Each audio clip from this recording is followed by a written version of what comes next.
สองโบใจอยู่ข้างคออำหอนตอนปันเปื้อนเข้ามาส่วนเกี่ยกังตังหักแน่ขอโทษใจปันเป็นเกี่ยวเหตุไว้ที่มันแก่นยาว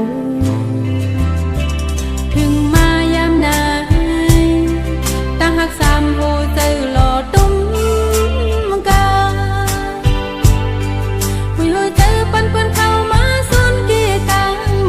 หักปีอยากทำสั่งเธอที่เป็นกวีคือด้วยภายหลังลองตั้งโมใส่วิธีกวังเสืออยู่เฮ็ดซอยแต่ปุ่นนางของบนสู่ย้อนสู่บันเทงรู้โกแต่ที่ไปเพียงที่ยังอ่านห่มกันนั้นรู้แล้วเสียงหมดหายแก่นสิหลายหัวจะตายพ่ายพอตั้งอยู่ยาวเป็นความจำลงตาหักผมโหไปยืนมือว่าอยากเข้าใจขับปัญหาน้องตัวยาวในใจพี่อยู่เสียยืนเป็นมันก่อนน้ำกำคนยามเจอหมด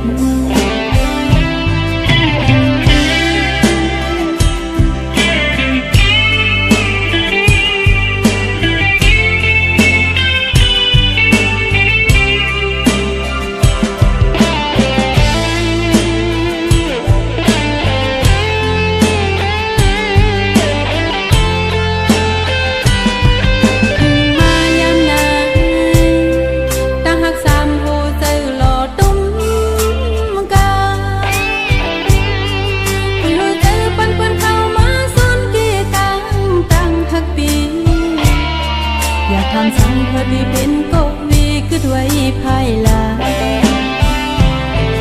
ลองตั้งโม